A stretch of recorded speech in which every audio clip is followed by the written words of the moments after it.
welcome to Playwright, a podcast about creating and sharing new ways to play. This is our audio game jam where we come up with entirely original, at least we hope. We should probably fact check all of this before we include this as part of our selling point. Maybe we should say entirely original as far as we know at time of recording. We come in with an earnest attempt to create something truly novel.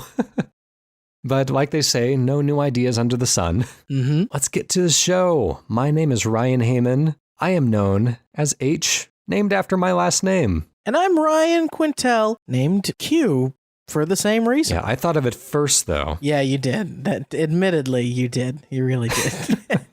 These last few weeks have been a bit dramatic. The last few months, really. The SNES Classic was announced, and I know through your own communications that you were very enthusiastic about its announcement. And so now that the pre-orders are out there, did you manage to snag yourself one? That day was like a slowly devolving tragedy for me, which is I attempted not once, not twice, but 3 times to get my hands on this thing. First, I missed all of the work Slacks about, which is a chat program we use, about it going on sale at Best Buy the night before. So I missed that. And then I said, you know what, I'm going to get it from GameStop or whoever at the 10 a.m. release time.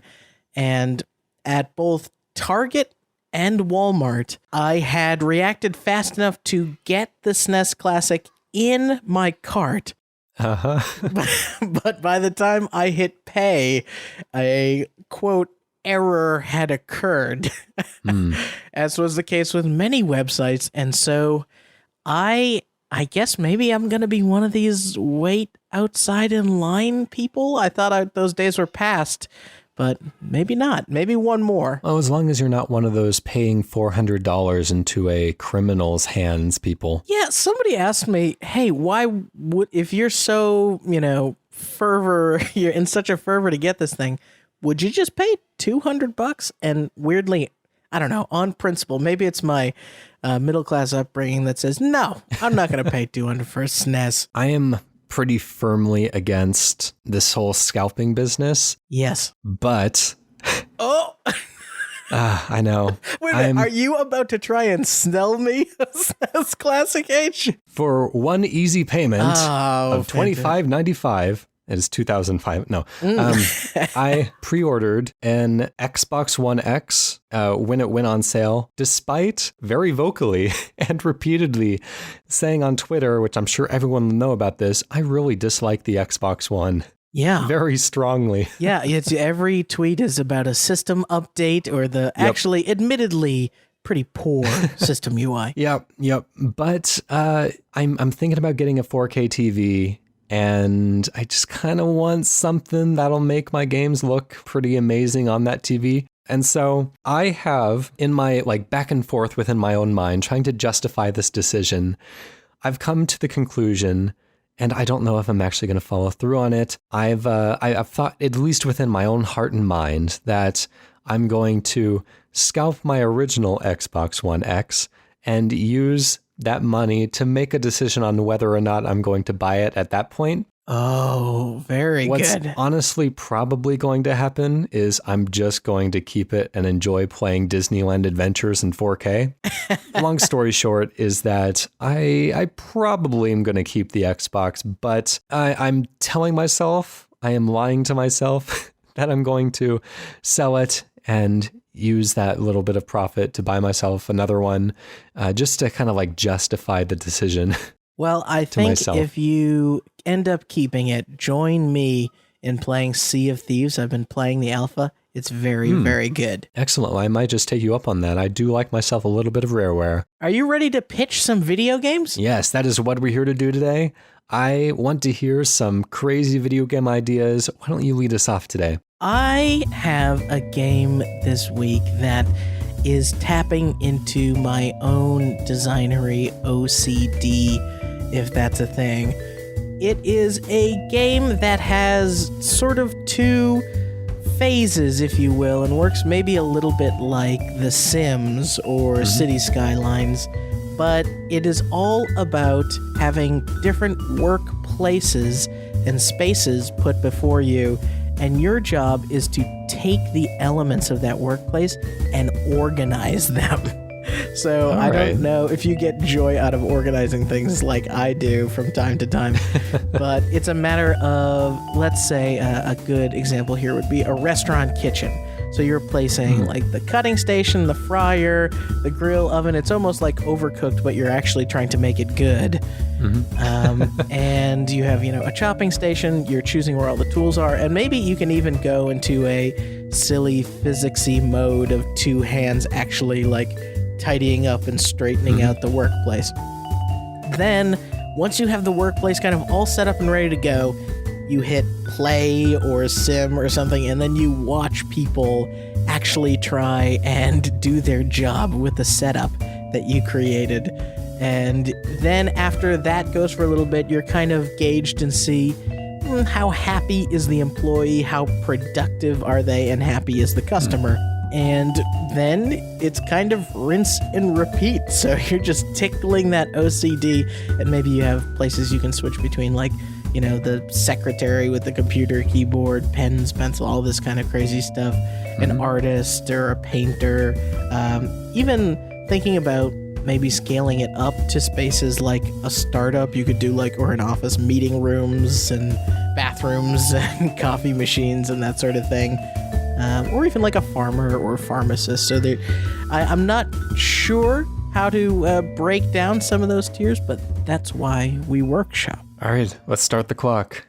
Wow, yeah, there's a lot here. It starts from the kind of simple satisfaction you get from arranging your inventory space in Resident Evil 4. Yeah. Making sure that all your guns fit and putting all the green herbs in the right spots so that you can maximize the layout of your pockets, I guess. Yeah, I'd like to have the relevant ammo always one space away so I can reload very quickly as well. Yeah, but there's also a sense of kind of a simulation type of game here, kind of a city builder type of thing on a smaller scale, and a certain sort of physicsy element to it as well, which is interesting. This would be really easy to plan out if this was all just grid-based. You have a L-shaped desk and you have a straight line desk, and this could be Tetris essentially. Yeah. But this physicsy element as well kind of makes me think of, there was a game, I think it was called Trash Panic, that I had on the PlayStation 3, and it's like Tetris, but you are filling up a rubbish bin with all sorts of bits of garbage, and basically they're all just weird shapes. You have little tiny things like pencils and little blocks of wood. You've got things like rubber ducks that are kind of a weird shape, and they don't break when you drop heavy things on top of them. And you have stuff that can burn, stuff that can't burn, all these different properties. And you essentially play this kind of big, complicated Tetris game using all of these physics objects. And so the actual physics of the objects does influence how this all goes. But in this scenario, since you are kind of organizing and cleaning up, I'm kind of wondering how important this physicsy element is, because ideally... Yeah, you wouldn't want it to be too imprecise. And you wouldn't want pencils rolling around everywhere, because you're trying to create a workstation that people can actually use. Sure, it would almost ideally be more sort of grid based, and you're okay, this kind of over here, and placing things carefully, right? Yeah, so basically what I need to be sold on right now is, how is restructuring an office more fun than just recreating these same rooms with the same functions in The Sims, for instance, which can do pretty much all this already? Yeah, that's a good question. So I think when I think of The Sims, it's kind of a ridiculous take on this sort of experience, where in my head there is a earnest attempt to make this feel like your job, whether it's an overlay or somebody talking to you right when you start a level, is your job is to get this kitchen running efficiently based on the only things you can control, which is not people. This is actually very connected to what I do for work, which is probably why I thought of it. But you're trying to create the circumstances for these people to be successful, and you're scored on their success, whether or not it's, in the secretary's case, it's how many, I don't know, appointments or memos or how they handle their day versus the restaurant, which is how many orders they're getting out. I like the secretary grading rubric. It's like the boss comes in one day, just not enough memos. What am I paying you for? Exactly. My inbox is empty. This is horrible. Yeah, I think obviously something like a mechanic, if you're dealing with car bays and the tools assorted therein. I think about Job Simulator and how in VR, there's a lot of times where just for convenience sake, they have to bring these tables to you, right? To manipulate stuff. And that is because in real life, these things would be in all disparate locations.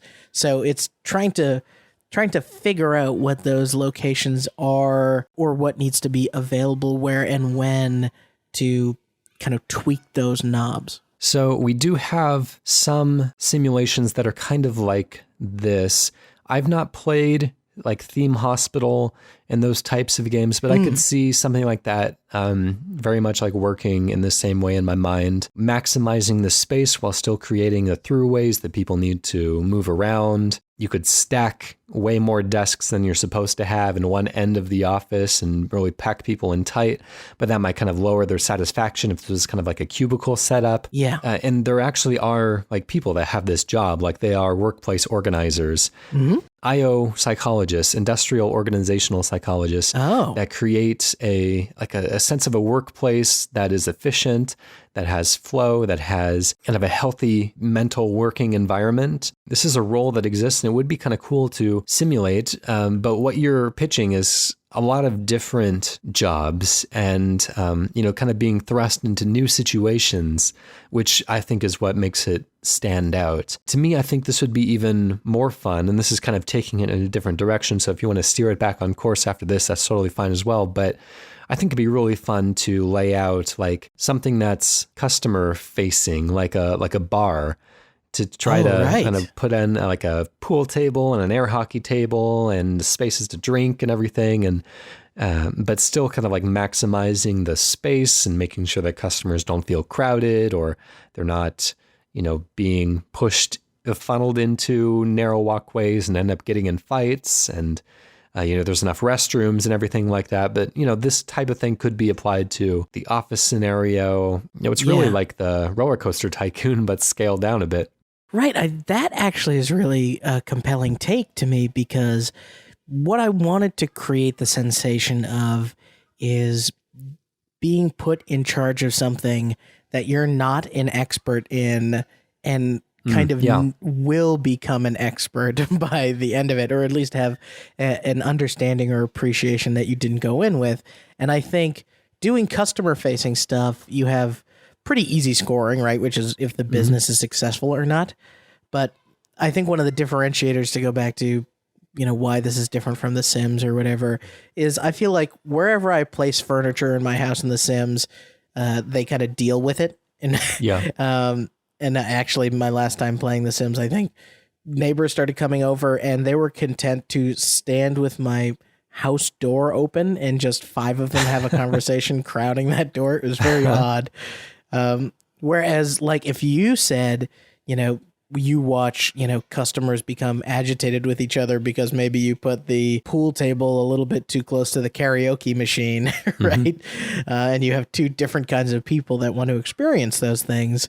That would be a problem in real life as much as it would be a problem potentially in the simulator. So what I want to figure out is, what is the core gameplay loop here?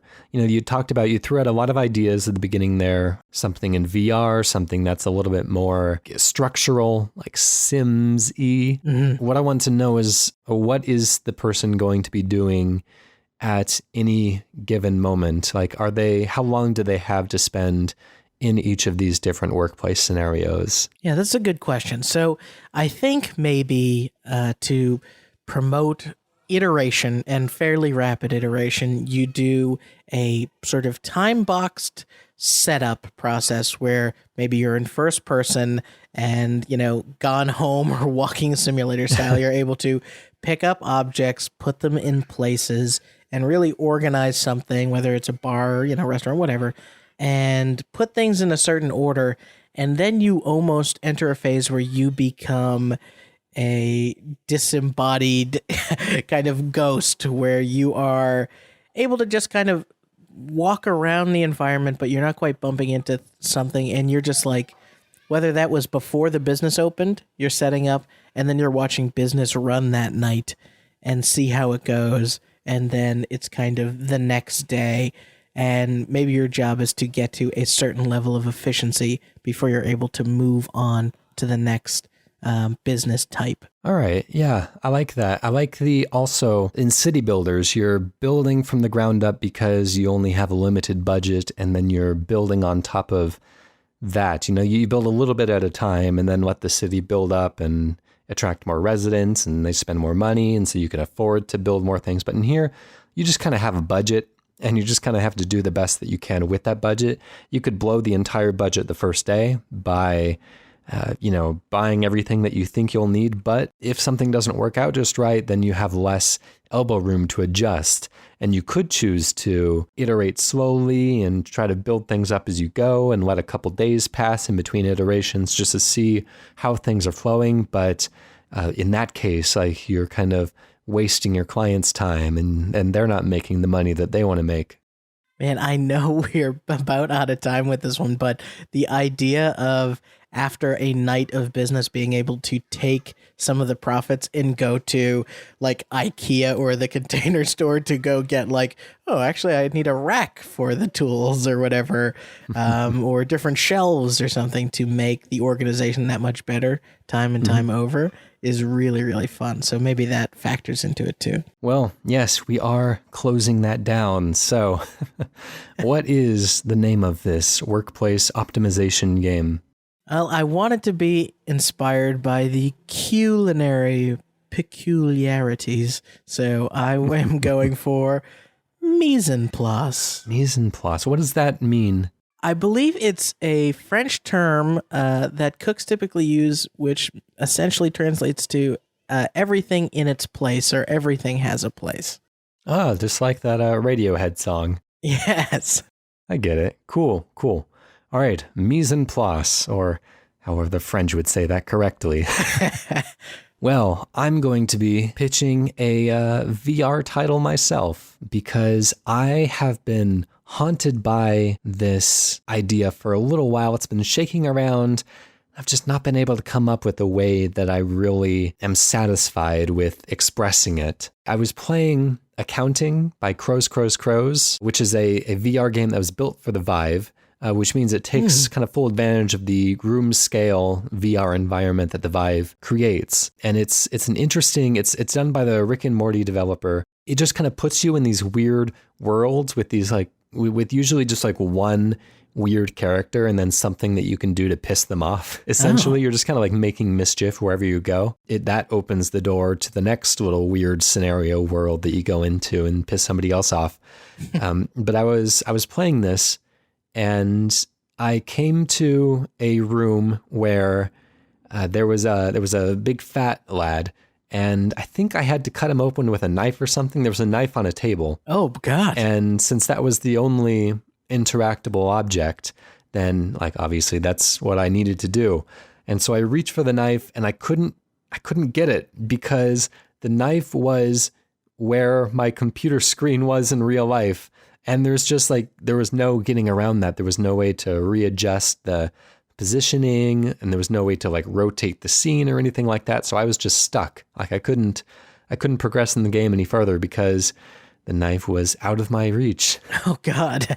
But it got me thinking about what would a VR Monkey Island type adventure game be like. Following the traditional point and click rules with the full verb set, but this time the verbs you actually enact. You can push, you can pull, you can take, you can combine items. But basically I want something that's a Monkey Island style traditional point and click adventure, but all in first person VR. And, this is done by, kind of going back to the Monkey Island formula. Instead of a large contiguous environment, it would be a series of like one room scenes that you can, walk around in, you can explore, and lots of interactable objects. I really liked how Ron Gilbert, especially after Monkey Island, he did a lot of work with a children's software company called Humongous Entertainment, which I believe he started. And he created a whole bunch of games like Pajama Sam and Putt Putt and Fatty Bear and all these different franchises. But they did a really excellent job of making sure that pretty much everything that you can think to click on had some sort of like a silly animation that could go along with it. And so I want that kind of like that feeling of Monkey Island whimsy, but at the same time creating like an actual story that you could spend, 8 or 9 hours with potentially. But it's all like the same types of puzzles of combining items and using items on other items and talking to people and all these types of things you would associate with a Monkey Island type game. So I was thinking of a scenario and a backdrop to set this adventure against. And that's where I'm not quite satisfied yet. I don't feel like I've found my muse when it comes to creating this game yet. I've tossed a bunch of ideas around, like, maybe you play a magician's assistant and you're on some sort of adventure. Maybe you play like a blacksmith somewhere and you're going throughout the town. Or I wanted to do something that wasn't pirates because that's been done, and something that wasn't overly explored. And I thought kind of a fun compromise would be like a secret agent type of adventure, and because they get access to a lot of places, they're always kind of snooping around, and it would make sense for them to have kind of wacky gadgets, but maybe one that's set in like a time period that hasn't been overly explored yet, like the 1800s or something like that. What would a secret agent have looked like back then? But yeah, I'm still not entirely satisfied on that, so let's see if we can land on something that we both really like. So I will start the clock on that. Wow. So this is really unlocking for me the fact that when I see all these remasters of Monkey Island and all these point-and-click adventure games, they feel inherently uninteresting, only because I feel like gaming has come so far from the simple interactivity. I think they're beautiful looking games and they're still well written. But I think one of the things that the modernizing of the art is attempting to do is really like help pull you into the scene a bit more, and to use VR to actually bring me into those environments is super powerful. Like, I don't want to see a screen of Grim Fandango. I want to, be one of the skeletons. I want to get in there. I love the setting right out the gate, or at least the concept right out the gate. I also wonder how you deal with, I guess you could do like sort of teleporting from place to place, like VR is one to do, but how you deal with kind of combining items if you're like physically putting things together and attaching them, or if there's, machines that you're placing things into and they're doing the work for you. Yeah, I was thinking about that. There's a lot of ways that like item usage works in VR. I know that Robo Recall has a system where, you can attach 2 guns to your hips and 2 guns to your back. And so depending on where you reach, you can pull out a different item. That kind of system limits you to a very small number of items. You could have like a James Bond watch type scenario. I know a lot of VR games, if you glance down at your wrist, then it pulls up a menu, and that could be nice to scroll through. There are any number of ways that you can trigger a menu appearing, but maybe it's just as easy as grabbing your coat and pulling that open like a watch dealer would. Very good.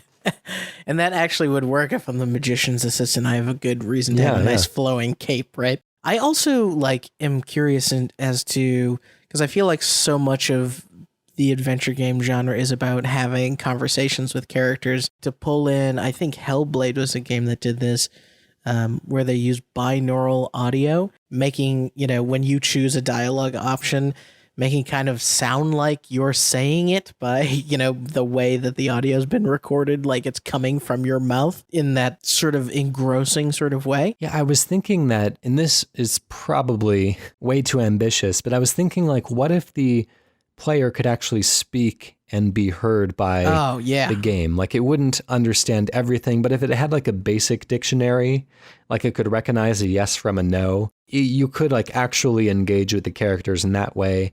It could have a few kind of responses that it is listening for, and it could always, the dialogue could like prompt you to respond in very specific ways. And that would be pretty easy to break. And I'd imagine everyone who plays would try to break it pretty much immediately.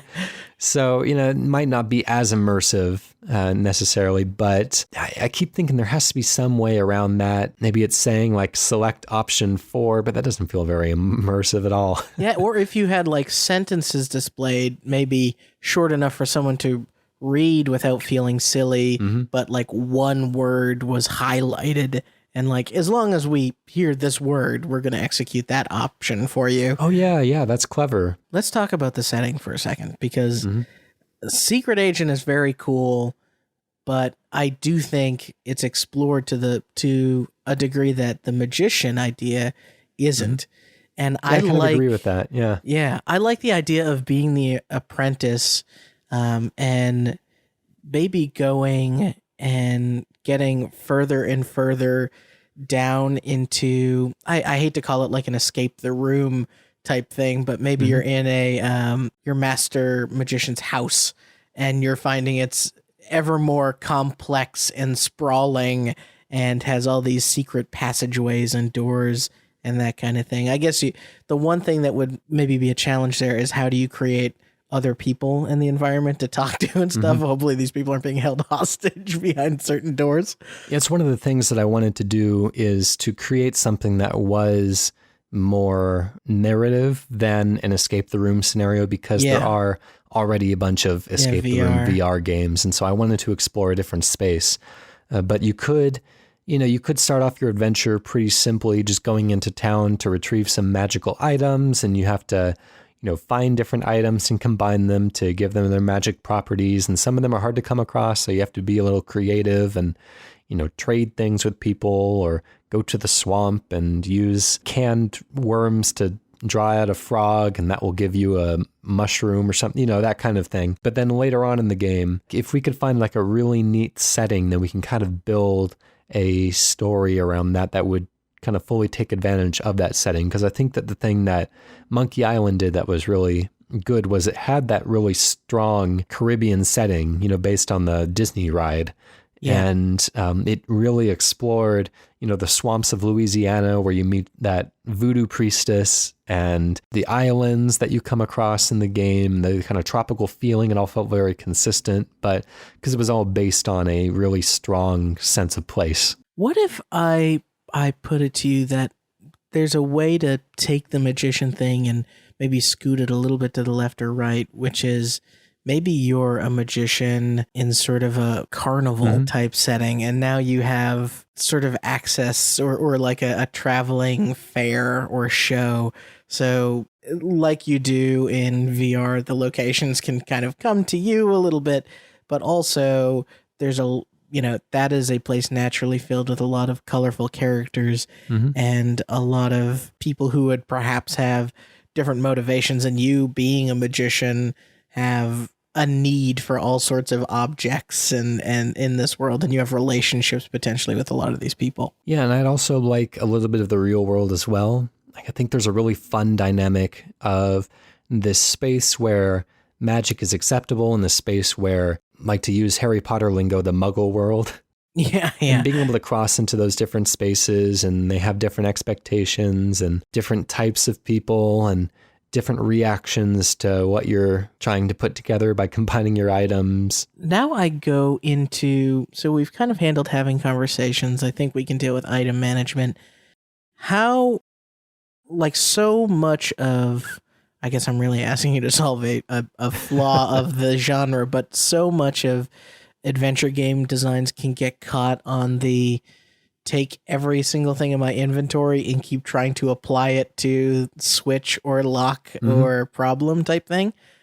I wonder if there's some way to kind of maybe smooth that over in VR. The thing that makes those item combination walls in point-and-click adventure games, the traditional Sierra or LucasArts games, not fun, is that it's not fun to come across the wrong combination. Mm-hmm. You know, there's nothing rewarding about not being correct. Every once in a while, you'll get kind of a clever line of dialogue, and that adds a little bit of spice to it. But I think if the item usage was intrinsically fun in the way that a lot of VR stuff can be, if you have a floppy rubber chicken and it's just kind of like, even if it doesn't work to fit in the little keyhole, it's still kind of fun to try to like jam its rubber beak in there while the head's flopping around. Right. And I mean, look at so, Job Simulator. Like, messing up is funny. Yeah, exactly. It's not entirely physics based. Like, there would be a pretty generous window of acceptance once you actually get the right combination, so you don't think that you got it wrong and then come back an hour later and just hang your head and be like, what was wrong the first time I tried this? Yeah. That can get frustrating. But yeah, some way to kind of intrinsically make the experience of experimenting fun as well. Selfishly, I want you to play a magician in this game because you get to have white gloves to see in VR, which is ideal to me. Yeah, well, anyways, we have to close the book on that, and I'm going to have to come up with a name for that one. I don't have one going in because doesn't help we didn't have a setting locked down. Yep, yeah, exactly. Yeah. So I'm going to have to think of something magical. How about, this is real silly. How about the Great Poutini? He's a Canadian magician. And then you can get poutine at the park. Yeah. I like that. You know what? The Great Poutini is a great character already. He is. The Canadian magician. All right. Well, let's go over to our community and see what they have to say today. Here is a submission from MHNinjaBear, who left us a really nice iTunes review that we read out on the show before. If you would like to leave us an iTunes review, or, Apple Podcasts, is that what they're calling it now? Whatever. Or just a review anywhere you can think to, then that does really help our visibility. We appreciate that greatly. Also, if you'd like to hear a more diverse selection of games, of game ideas being submitted from the community, it always helps get more people listening, more people submitting. That means just different minds with different life experiences. So please do share this podcast with your friends, with your family, with your pets, with your online communities over Xbox Live or PlayStation Network. Or if you can get that Switch voice chat thing working, then God bless you. And your next multiplayer game, just casually mention the show and see what happens. Yeah, just casually post the link onto Reddit about 40 times, and that should do it. I hear that word. All right, anyways, MHNinjaBear says, I recently left a review on iTunes under the name NinjaBear777, as we mentioned, an account that has changed as my gaming tastes have. This summer is my penultimate summer vacation of my college education, and I've been able to play through a couple of very well-crafted JRPGs, such as Persona 5 and Nier Automata. That's wonderful taste here. Yeah, no kidding. I like this person already. At the time of my review, I couldn't begin to imagine what kind of game I would want made. But after reflecting on these games a bit more, I realized they both contain gaming ideas which seem unique to their own respective IPs. The Persona franchise somehow manages to mix a dating sim type game with a turn-based dungeon crawler, and makes the two seem inseparable. Nier Automata seamlessly combined action RPG style with portions of shoot-'em-ups and top-down twin-stick shooters, effortlessly transitioning between the multiple playstyles. I think it would be very interesting to see a game that utilizes these formats. I'm thinking something that takes the style of animation seen in Japanese visual novels to tell an overarching story, with pixel art graphics in the main gameplay portions. The main premise of the story would follow a team of people who are competing in some kind of worldwide competition. The beginning of the game has you upgrade a ship to race. Following the victory, you would spend the next portion of the game to find parts to upgrade the ship. On the day of the next race, you go to the garage only to find the mechanics have turned your ship into a mech, and the next major race is not a conventional track, but instead a platforming section.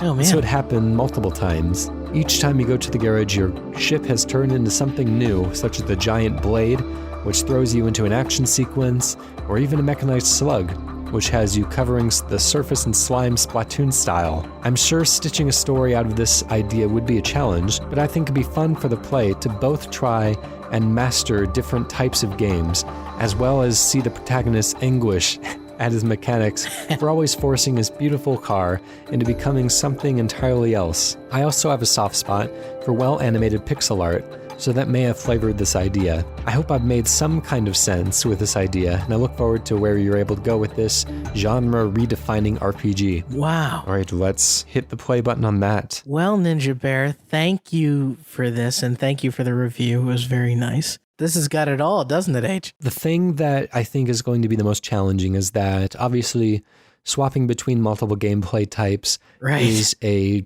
pretty staunch draw on resources for a team.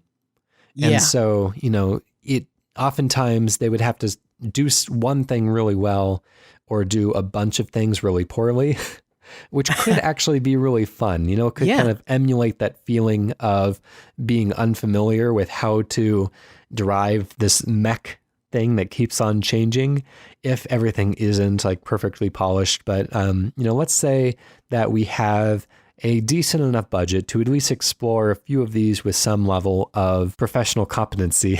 Sure, yeah. And that leads me to try to imagine a system that is versatile like Smash Bros, which is a fighting game that can be turned into a party game, that can be turned into a coin collecting beat 'em up, which can be turned into a platformer when it needs to be, which could be turned into a side-on racing game every once in a while when you're playing Smash Run. Yeah. That engine is very versatile because, of what they're able to do with its consistent physics engine. And I think that NinjaBear would like a little bit more versatility in the way that these things play, because Smash Bros. Essentially always plays like Smash Bros. No matter what you're doing.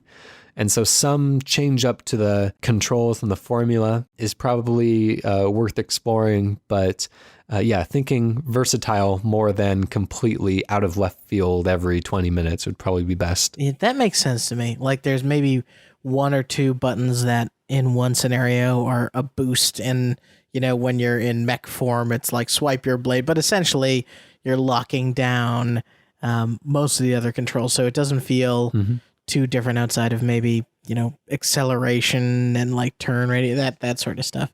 I'm getting shades of weirdly WarioWare in my head. Yeah. I considered, to when you said maybe you can do it all poorly. It's a good example. Yeah, it struck me as, what if it's so frantic that it's the whole loop of this, which maybe I think NinjaBear was expecting to take some amount of time each sort of loop, was instead compressed down to 5 minutes of like, well, crazy level. I didn't quite know what I was doing for half of it, but I got through it. And then it begins again. It's like you're a mech this time, and you're on Mars or whatever. If I can push back against this, let's dive back into Harry Potter, because I think actually they have a really good format. NinjaBear came in with the Persona 5 example, where you essentially play through this person's school life in the time in between dungeon crawling in the Persona. What if it's a similar format here, where we're going to this kind of young pilots academy, and what they're having is kind of the equivalent of the Goblet of Fire's Triwizard Tournament, where, they are engaging in some sort of a competition, which is what prompts these constant changes. And just like Harry Potter, they're expected to think on their feet, and they are expected to master what they do quicker than anyone else. And so the competition is how quickly do these wizards, or these pilots in this case, adapt to these changing scenarios. And so the expectation that we aren't here to be silly, like WarioWare, we have longer than the usually like 5 seconds that WarioWare gives you to figure out what's going on. We expect some level of mastery, but you're only going to have one shot at this. And whether you win or lose, you just kind of proceed on with your school life. And it, the story expands as such. Yeah, exactly. So you're not necessarily punished. It's just kind of, it's a little bit more like real life, right? Where it's just on to the next day. Yeah. And that would, I think, create a good amount of, I hate to say like replayability or whatever, but I think that could be tied to that. And what I mean is maybe it's certain points in the week or certain, times of the year, a la Persona, you're engaged in a particular type of activity, or your mech is good at a particular thing during those moments. Let's see. So what if each of these competition moments is the equivalent of a Persona boss fight? And, so they are infrequent. You can have 5 or 6 of these throughout the game, or, 7 or 8 or however many, but they would be like special events when they happen. And the reason that I don't want to be able to replay them if we fail is because then we can just practice them and get good at them. Sure. I want the game to be long enough to where it would encourage players to only play it through once, because again, if they play it through again, then we face the same problem. They're going to be good at it. But I want to find some core gameplay loop for them to engage in those times in between the competitions, because, I think the Persona, like going to school and the kind of like dating sim elements they bring in, where you're getting to know friends and, they're helping you through your adventures, and you expand on their stories and you gain skills, and that can help you achieve better results in your classes or whatever. That's a fun level of time occupation day to day, but Persona always has like gameplay you can engage in almost every night, not every night, but most of the time, which is the dungeon crawly bits. I want to think of some sort of hands-on gameplay, the type of thing that these pilots would do to train themselves that could occupy their time, and that we can organize some sort of a story around. And I'm thinking, like, if they are pilots, if they're trying to learn how to maneuver these transforming mechs, then maybe we let them go out into the world and go on missions or go out scouting, and they can get, parts and armor and just whatever, like all sorts of things. And that can be kind of like the main thrust of the game, is kind of like Persona. You're going out into this space with enemies and you're testing your combat abilities. But then each of the competitions would be a lot more creative. Like a piece of those? Yeah, but kind of rearranged in a way that you wouldn't expect. So you have practice being a flight pilot and a ground pilot.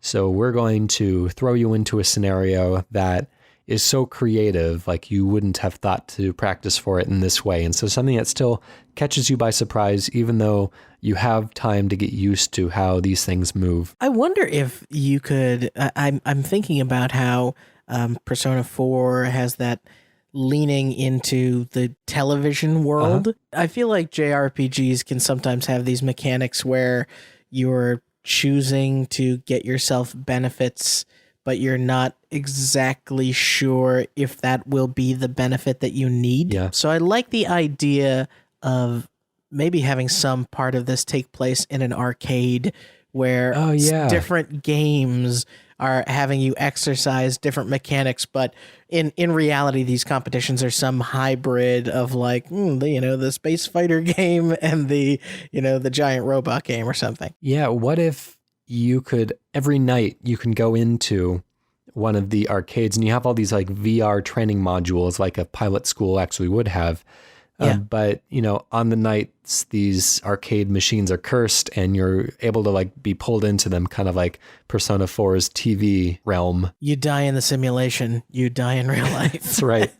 And so you can meet your friends in there, and you're trying to figure out what's going on in this school. And inside the arcade games. That's cool. And that actually, I mean, we haven't talked about necessarily if you have a party of people, but that kind of atmosphere could support that kind of format if you wanted it to. And storytelling as well. I know you wanted people to play through this thing once, but I feel like with Ninja Bear pulling inspiration from Nier, that I would love a really cool New Game Plus on this, whether or not I'm carrying over all my like leveled up skills from all the simulations that I trained in or something like that.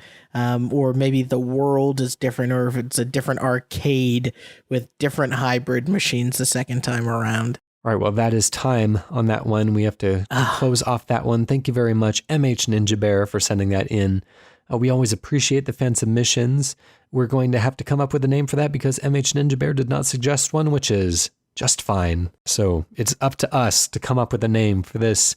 I was going to say just fine adventure. For Ninja Bear. We're doing all the work. Can we do? I feel like maybe we need to get inspired by Top Gun, perhaps. I'm tempted to throw in a term like Wings Tactics or like Wing Core. Wing Core is not bad, actually. Now, is this CORE or CORPS? Oh, man. What do you think? I could go either way. I think Core CORE sounds good because that's kind of like a computerish term already. Yeah, right. And it's maybe your mech has the same core each time, but it's kind of the dressing that's changing. Let's go with that then. Thank you very much, MHNinjaBear, for the suggestion.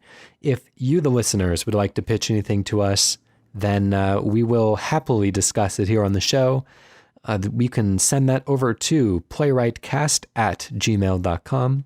You can throw it on our website, playwrightcast.com/pitch, or you can tweet us @playwrightcast. We always love to hear from you, and we always love to thank Protodome for the use of our theme, Hello World. It's off the album Blue Noise. Go check it out. It's really good. My favorite part of the show. And to finish us off today, Ryan, why don't you give the listeners something to think about on the way home? This is going to come down to two words that together are very provocative for me. Zombie farming. All right, then. We will see you next week. Bye.